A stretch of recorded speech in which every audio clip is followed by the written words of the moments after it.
Welcome to Navajo County Connection. I'm Dawnafe Whitesinger, County Supervisor for District 5, and today we'll be talking a little bit about what we should be doing to be safe while we're going out and recreating over the summer. Many of us will have our kids out of school, and it's almost the best season here on the mountain, and being able to go out fishing and hiking. So today we have some great visitors who will be talking to us about how do we be safe out there, and what are some of those things that we can be doing to go out and enjoy our beautiful mountain. So today we're going to start with Diane Tilton. She's from Game and Fish, and I'll give you a chance to introduce yourself. My name is Diane Tilton. I'm with Arizona Game and Fish Department, and I'm the Information and Education Program Manager up here for the Pine Top region. Started out as a game warden down in Tucson about 8 years ago, and then moved up here about almost 2 years ago. Great. Yeah. Well, welcome to our mountain. Thank you. Some of the things that we're interested in is, I guess, what's going on with Game and Fish, and what are some of the things that you're working on? Well, the summer is really our busy time up here. So, one thing we like to make sure that everybody knows about Arizona Game and Fish is we're a self-funded agency. So we don't get state tax dollars. We get our money from mostly people who are hunting and angling. So we really appreciate all of those people who are buying their hunting and fishing licenses. It allows us to manage about 800 species of wildlife in the state of Arizona. So we get money so when people buy their hunting and fishing licenses and their hunting tags, and also we get federal match money that comes from excise taxes built into hunting and fishing equipment. That's great to know. Yeah. That's kind of the background, I guess, of understanding how do you maintain the services that you offer. Right. So what are some of the things that you do? So Arizona Game and Fish, so we manage all the species of wildlife in the state. My job in information education is putting on outreach events, getting people excited about wildlife, educating them, talking to them about things about like bears and bear safety, off-highway vehicle safety, and also getting the word out. Like we've got some exciting stuff coming up with a brand new species of fish new to Arizona. So that's the tiger trout that was stocked in May. So that's really exciting to have a new species of fish to go catch in Arizona. Oh yeah, that is great. So how do people learn more information about, say, if they want to go fishing for the new tiger fish? What would they do? So our website is really comprehensive, so that's always the best place to start. We'd love people to stop into our office. We have an office so kind of learning my directions in town. I would call it the east side, or maybe the southeast side of town. We have a regional office there. We'd love people to come in. They can always talk to us Monday through Friday about where to go fishing, what to do. We have maps that we can show them. And we usually have people in the office, biologists, that can help them out as well. Yeah, we've stopped there a couple times, my family and I, and always had great information to share. Yeah, and there's lots of neat critters up on the wall to take a look at. We've seen those as well. And we actually have some ponds there now that we've just spent the last couple of years working on. There's a wetland in the front, and then we have 2 ponds farther down in the wetland. We'll be getting some animals soon. And then the fish ponds, we used to be a hatchery, so we'll have maybe some fish in there, or we can use it if there's a fire. Like in Oak Creek, when there was a fire, was that last year or the year before? We had some fish in there. We had to emergency move out to save them, so we could use it as kind of a refugia. So people can always stop by and take a look at those. That's great. So when we're talking about summer and summer safety, what are some of the things that we should be concerned about? Well, things you need to take into consideration when you head out is just to know what you're going to do. Make sure you have plenty of water with you. If you're going to be on a boat, we want to make sure that everyone's safe. You won't need to have a life jacket. There needs to be a properly fitted life jacket for everybody on board your boat. Kids 12 and under have to have them on at all times, and they have to be properly fitted. So this would be a little bit small for both of us, but this is going to fit, a younger child. I said they have to have it on at all times, and it has to fit and be in good working order. I've actually, when I was a game warden, I found a kid one time in an adult one, and it was duct taped to him. Like duct taped on to make it fit, and that didn't work. Yeah. So want to make sure that it fits properly. Like I said, there has to be one for everybody on board. Okay. Yeah. And then the helmets? Yeah, so for off-highway vehicles, that's become a really popular sport. And you have to have a helmet on if you're under 18 years old. When we ride at work, we wear ours all the time. But for adults, Normally, you get to decide whether you wear it, but there are quite a few fatalities every year in Arizona, so we like to see everybody wearing it. And I don't know if you can see on the back here, it says DOT, that's the Department of Transportation sticker on the back. It has to have that on it to be legal for the kids, so no bike helmets. It has to be a DOT approved helmet. Okay. And that's in or on, so even in side-by-sides, like UTVs, like Razors, things like that, they have to have a helmet on. And outside of, I guess, when we're going fishing, to think about wearing our life jackets, and when we're going to ride our ATVs, to think about our helmets. I know we were talking about our homes, and what are some of the things that we should be thinking about if we're living on the mountain? Well, right now it's definitely bear season. We're getting quite a few bear calls, and they tend to be the most kind of early on. We really want people to take some accountability for their homes. So that's making sure that you don't have trash out. Trash does not go out until the morning that it's picked up. Bears love trash, and when they learn to eat trash, they're going to keep eating that. So we really need to push that. Also bird food, that's one of their favorite things. Suet or seeds, hummingbird feed. So one of our officers calls it hummingbear food, because they'll just take it off and just drink it right out of that. So that needs to be in your backyard where it's secured, or bring it down at night when the birds aren't out anyway. And again, really explaining to people that trash can't go out too soon. We have very strict bear policy with Arizona Game and Fish Department. So if there's a bear that keeps coming into a neighborhood and we go out and we trap that bear, if it's an adult male bear, we will euthanize that bear. He will be lethally removed. If it's an adult female or a juvenile male, if we don't think if there wasn't an imminent danger to it, we'll move them once and it'll get an ear tag. And if it comes back, we will euthanize it at that point. And we don't like to do that, but it's a safety issue. And these bears will keep coming back. And we'll move them pretty far and they'll come back in like a week. Yeah, we had a little conversation about that, and you know, I had asked what would be the distance what would the distance be to remove a bear? And said, you know, when I first got here, we had a female and a cub, and they had moved her a week before, and she came back to the exact same neighborhood, and there were still bird feed out, and she was eating that, and we had to euthanize her. And then we had a cub, you know, and luckily Arizona was able to take it, but that's not always the case. And bears don't relocate very well because they come back. And also, if you put a bear into another bear's habitat, that bear that already has that area will sometimes kill it. So it's not really the best thing for any animals to be relocated. It's pretty tough for them. Yeah, and I know with that particular bear, we were talking about a distance of 60 miles, right, which is quite a distance. And that's pretty far to go in a week with a cub. Yeah. So, and you know, that goes for when you're camping too, not just when you're at home, that you have to make sure that you're having a good camp. You don't have food left out at night. You know, coolers, if you don't have a trailer, are secured in a vehicle, not just in the back of a truck, because they can also get into that. And we usually have problems like at Big Lake, because we have so many people coming up to camp that might not be used to being in bear country. That's very true. Well, Diane, we're going to wrap up here in a second, and I know that you have some events that you would like to share. We do. We do a lot of things for the community. So in July, we're having a free fishing clinic at Full Hollow Lake along with the city of Show Low. That'll be July, let me look at my dates here. That is July 16th. And that'll be from 8 a.m. to noon. We'll have fishing equipment. You don't need a fishing license to attend. July 30th, we do our Hummingbird Festival every year. It's always the last Saturday in July. It's over at Sipe Wildlife Area, so in Round Valley. It's one of the largest birding festivals in the state. It's 8 to noon. We have somebody come in and banding hummingbirds, and we have various booths and talks. Oh. And we do some summer wildlife series, so we'll do classes on Saturdays during the week. So if anyone's interested, we have a great Facebook page that has all of our events on it. It's Arizona Game and Fish Department Pine Top, or they can stop by the office and we have flyers for all of our events. Great. Well, we're so happy that you joined us today, Diane. Thanks for having me. And if any of you have questions for Game and Fish, please go take some time to go out and visit them, or either give them a call and find out what's going on or how you can be safe.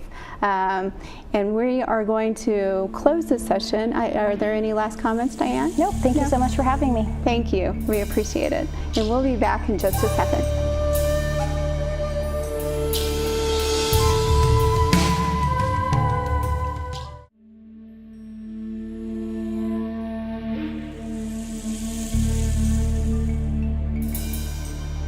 Welcome back. Our next segment, we are lucky to have individuals from the Apache Sitgreaves Forest with us today, and we have Jeremy Human and Jerry Thompson. And we'll start with Jerry. And Jerry, can you just give us an introduction about yourself and maybe how you got into the Forest Service? Yes, my name is Jerry Thompson. I work at the Black Mesa Ranger District in Overgard, Arizona. I started with the Forest Service in 2007 and did a little time on different functions, fire, recreation. I'm in fire prevention now. Spent some time on hand crews and engines, and like I said, now I'm in fire prevention. So. Well, it's great to meet you, Jerry. Yes, thank you for likewise. joining us. Jeremy? Hey, good morning. My name's Jeremy Human. I've been with the Forest Service for 26 years and started down in the valley, but been up on the mountain for quite a while. I've worked on the Apache Sitgreaves for 3 or 4 years now. I work out of the Springerville Supervisor's office. I'm the Forest Fuels Chief here on the forest, and like Jerry, had similar experiences. I've been in fire my entire career, done some winter stuff in rec and trails maintenance, things like that, wilderness management. But for the most part, my career has been centered around fire management and worked on different modules to get to where I'm at now. So. Well, great. Well, welcome, gentlemen. And I certainly know a little bit about your background, as my husband has worked for the Forest Service for many, many years, and grateful for the services that you offer our community. Thank you. So we'll talk a little bit about recreation in our community. What are some of the things that the Forest Service, I guess, encourages or in talking to community members about recreation? Okay. Yeah, you know, we've got a lot of opportunities obviously on the mountain, and great time. You know, it's a little early yet, but things are starting to finally warm up a little bit. Maybe the wind will quit blowing here eventually, and you know, great time to be in the woods. So a lot of great opportunities right now as far as fishing starting to heat up. So you got the Rim Lakes area over on Black Mesa, and of course Big Lake, and some of those fisheries over on the Apache side of the forest and in the heart of the White Mountains, so to speak, I guess. And anyways, a lot of opportunities there, you know, mountain biking, hiking, wildlife viewing, it's all there. And really the Apache Sitgreaves has whatever you're looking for as far as opportunities. If you want a very developed campground with, you know, a place for your RV, we've got opportunities for that. If you want to kind of be out on your own, not necessarily in a campground, but still have decent roads to get to for either your tent or your RV. We can, we've got areas, you know, between Show Low and Heber along the rim that facilitate that really well. And then if you're in for the backcountry wilderness experience, you can get over into the Blue Primitive area and really get away from folks and do some backpacking and see some cool country. Yeah, the Blue is a pretty amazing spot. If you haven't taken the time to go out to the Blue, it's certainly a stop that you need to make. When we talk about recreation, and I know that your backgrounds are fire, so what are some of the things that you're preparing for in the summer season? We're preparing for a lot of visitors. We get a lot of visitors every summer. It is our busy time of the year. So we do prepare for that by posting signs just to advise the public of maybe fire dangers or areas that they can or cannot recreate in. We bring on seasonal employees, excuse me, to help with the high activity during the summer. So is that the amount of visitors that you get to prepare for people? I guess you get people to come in to support the amount of visitors that come through our community. Yes, yeah. Yes, we have to amp up the employees to deal with the activity, the high activity of public. So if a person is interested in going out camping in a particular camp spot in the forest, can they just go, or do they have to have a permit? How do you find out information about that? That's a really good question. So obviously your local ranger district is going to have your most local information. So if you're really interested in, you know, the Rim Lakes recreation area over by Woods Canyon Lake, then Black Mesa Ranger District, contact them. Some sites, like we have designated group sites, if you have a large family gathering or a family reunion maybe that you want to host on the mountain every year. We provide group sites that require reservations, but typically for the majority of our camping opportunities, recreating opportunities, you don't need a permit, you don't need a reservation. You can kind of go on a whim and Great. go enjoy the outdoors. That's good to know. I think when people are going out to recreate, certainly we want to think about safety. What are some of the things that you recommend for community members to be conscious of and thinking about? A big one with the summer coming on and everyone wanting to have campfires and things like that. We'd like for them to bring plenty of water to put their fires out.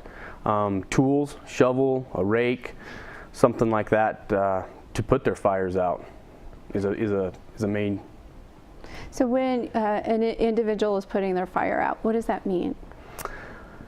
A lot of times, the public comes up. It's cold at night. They'll build a fire. It's cold. They think they can go to bed, and the fire will just go out. Or they leave that next morning. It's cold. The fire doesn't go out. They need to put it out. Pour water on it. Stir it up with a shovel. Mix it up, and touch it with their hand and make sure that it's cool to the touch. And if it's cool to the touch, it's probably okay to leave. If it's too hot to touch, it's too hot to leave. I think those are good tools to remember. I think when we go camping, those are some of the things that we're thinking about, making sure, if we don't have a water source, you don't know if you're going to have a water source. So making sure you take enough water, thinking about your campfire and being conscientious about that as campers, and doing exactly what you said, Right. kind of the mixing of the mud and, Right. touching it to make sure that you're okay to drive off. Yes. Yeah, that's really important. So when community members are out there, are there any other things that we should be considering besides fire? Oh, absolutely. I'm going to focus a little bit more on fire and just add on to what Jerry said. But, as far as preparation, things we do with the county and with our local partners is, for the last few months, we've been having, collaboration meetings, kind of getting the right message out. I think something that's really important for the public is the agencies in our, the counties and the fire departments, we've all been working really hard, the other adjoining national forests, to try to get the same message out as far as fire restrictions. Mm-hmm. Last summer was a blessing in disguise. We really went through most of the summer and never went into full fire restrictions, and that's pretty rare in the Southwest. But really know the area you're at and get a hold of the local ranger district. We use social media extensively. We have a Apache Sitgreaves National Forest page. 311's out there provided by the counties that they can call, and just make sure that the area you're in know the restrictions that are there. It's I know it's unique for Jerry and those guys in their job, but ADOT helps us with the electronic signboards. We have our own signing program to really try to get that message out to the public. And we still have folks every year that, by the goodness of their hearts, still don't realize that we're in fire restrictions. And on the mountain it seems real common sense to us, but there's still those folks that have never been camping that decide they're going to try it for the first time, and they don't necessarily know everything to look for. So that's certainly true. I think in one, being a recreator on the mountain, you want to enjoy it, but you also want to think about, what are those things that are not only going to keep me safe, but are going to keep my community safe, because we've been victim of fire, and we know what that feels like, and we certainly want to continue to protect our forests and our local communities. Living in an urban interface area, kind of puts us in a little bit more danger. Well, we're getting ready to wrap up here, gentlemen. Are there any last comments? Things that we should be paying attention to? We appreciate you having us out today, and I think that folks need to make a conscious effort to let people know where they're at. Every year we have some toddlers that get, just quickly walk away from camp, and it's always a lot harder to find them than it is to lose them, so to speak. And so, just have a good idea, have a safety plan within your family or within your camp of where you're going to camp. This springtime, winds are real prevalent, We think we're going to get moisture. We don't. We just get the wind. And so be prepared, especially this early part of the season, for kind of all conditions. It snowed last weekend. Yeah. With a lot of campers in the woods that were not ready for that. Prepared for you know, that. they were wearing their sweatshirts and that's Yeah. it, and weren't ready for the cold weather. So. Very true. Well, thank you so much, gentlemen. I appreciate you joining me today. Community, we're grateful to have you today, and hope that you learned a few things. I certainly did, you know, paying attention to the bears and our trash and what we should be doing with that when we're going out to recreate. What are some of those things we should be doing? Being conscientious of fire restrictions. We want to make sure that we're paying attention and having fires when we should be, and not having fires when we shouldn't be. Those are important things, and paying attention to where we're at, looking for those markers. And I know that if you're out on the trails, trackers, our local tracking system, I'm trying to think, our trail maintenance organization. Tracks. Tracks. They've done a great job of marking our trails out there. And so when you're out there, pay attention to some of those markers, and that'll help. And I know that our local responders, they're familiar with those things, but and ultimately go out and have a good time. That's certainly what we hope that our community members are doing. Yes. And that's the best part of living here on the mountain, is really enjoying the mountain. It's such a beautiful place. Absolutely. So, thank you. And we will see you next time.